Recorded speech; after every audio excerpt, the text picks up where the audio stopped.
தூக்கத்தையே மறந்தவர் முன்னாள் ஜனாதிபதி ராதாகிருஷ்ணன் அவர்கள். படிப்பால் மட்டுமே பாரதத்தை பாராள வைக்க முடியும் என்று படித்து படித்து சொன்ன மகா மனிதர் திரு APJ அப்துல் கலாம். 35 ஆண்டுகள் நூலகத்திலே மூழ்கி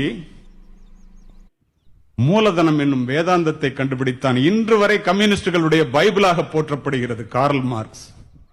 இதையெல்லாம் நான் எதற்காக சொல்லுகின்றேன் என்றால், படிப்பு ஒரு மனிதனை எந்த அளவிற்கு உயர்த்தும் என்பதை ஆசிரியர்கள் உணர வேண்டும்.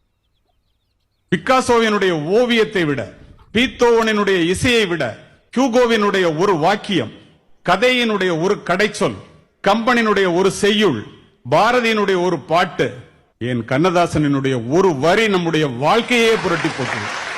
அதற்காக படிக்கிறது. இரவு முழுவதும் தொழுகையில் ஈடுபடுவதை விட 1 மணி நேரம்